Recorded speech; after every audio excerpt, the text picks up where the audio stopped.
Hey guys WhatsApp, আজকে আমরা যে টপিকটি নিয়ে কথা বলবো সেটি হলো নাইলা নাইম। নাইলা নাইম।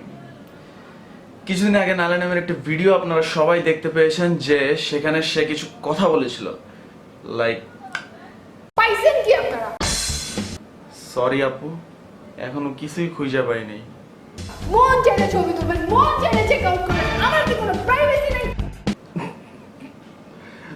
আপু, আপনার প্রাইভেসি আছে নাকি না এটা জাতিকে বলতে হবে না, এটা সবাই জানি। সো প্লিজ পাল্লা পাশের বাড়ির ছাদে বাইনোকুলার নিয়ে দাঁড়িয়ে থাকেন, আমি কি করে দেখা দিই?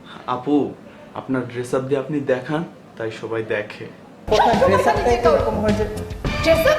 What do you mean by dress up? এটা একটা সিম্পল শার্ট, এটা কি রিভিলিং কিছু? কিছু কি দেখা যাচ্ছে? তাও তো চোখ বড় করে হা করে গ্রিন দেন আমাকে। আপু আপু আপু আপু আপু, এক সেকেন্ড,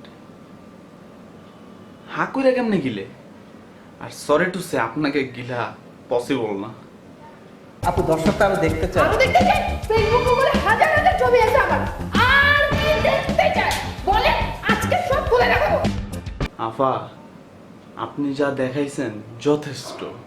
আর আপনি যে বললেন একটু আগে যে আপনার প্রাইভেসি আছে নাকি, যে মানুষ নিজেই বলে যে নিজেই সব খুলে দেখাবে, তার আবার প্রাইভেসি? সরি, এটা কেমন টাইপের আমার জানা নাই। আপনি ক্যামেরা করতেছেন, ক্যামেরা নিয়ে আসেন। চলো চলো বলেই দেখাবো সব।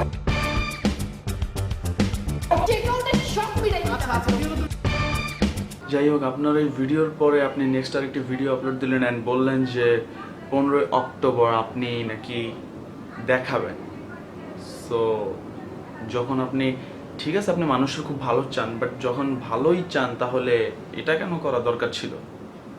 হ্যালো ফ্রেন্ডস, নাইলা নাইম কখনো ব্লাফ দেয় না। সি, আই এম হিয়ার, একদম রেডি। সো কাউন্টডাউন স্টার্ট করো। 1, 2 and 3.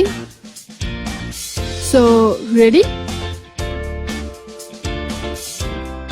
Now check this out. আপনি এই ভিডিওর ফার্স্টে যে কাজটা করলেন, এটার দ্বারা আপনি কি বুঝালেন? সরি, আমি বুঝি না, আর কেউ বুঝে কি বুঝে নাই এটা আমি জানি না। Hey guys, if you like this video, please like, comment and